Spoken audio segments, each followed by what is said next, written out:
À tous, dans l'actualité, depuis vendredi se tient au pôle d'excellence rurale de Coconi le cycle SOMA, des conférences, des tables rondes et des expositions autour de l'habitat en terre et en fibres végétales, une initiative de l'association Likoli d'Agoni qui fait intervenir des acteurs du BTP impliqués dans la construction durable à Mayotte, Ismaël Mohamed Ali et Nadia Ali.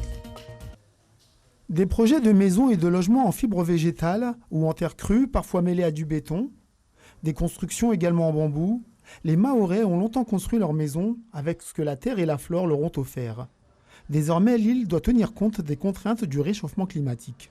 La donne climatique change absolument la manière dont on peut envisager de construire d'ici la fin du siècle. Si on fait des maisons qui sont des fours, il faut les refroidir, il faut de la climatisation. Pour faire marcher la climatisation, il faut fabriquer de l'énergie, de l'électricité.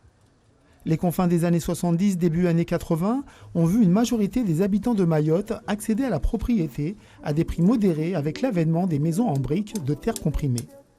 En une trentaine d'années, 40 millions de ces briques ont été utilisées pour l'édification des populaires maisons cimes.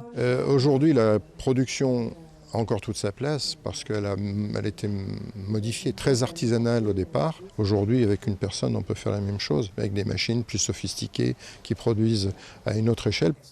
Bâtir en béton, en matériaux modernes, ou continuer à construire avec les fameuses briques de terre comprimées, la question du choix urbanistique et du matériau à adopter pour construire la maison mahoraise de demain est au cœur des recherches et des expérimentations des architectes et autres spécialistes du bâtiment. Dans cette réflexion sur l'habitat, la terre et la fibre végétale ont fait un retour en force. De plus en plus d'architectes à travers le monde en sont adeptes. C'est le cas du Chilien Marcelo Cortés, venu expliquer sa manière de travailler, une piste de réflexion pour Mayotte.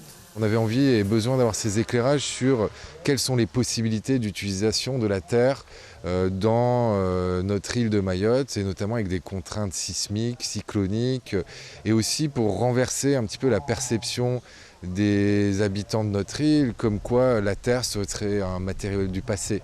Les journées de rencontre du cycle SOMA, portées sur les terres et les fibres à Mayotte, organisées par l'association Likoli d'Agoni, ont rencontré un vif succès. Il n'y avait qu'à voir ô combien les visiteurs ont aimé retrouver des gestes simples en maniant la terre.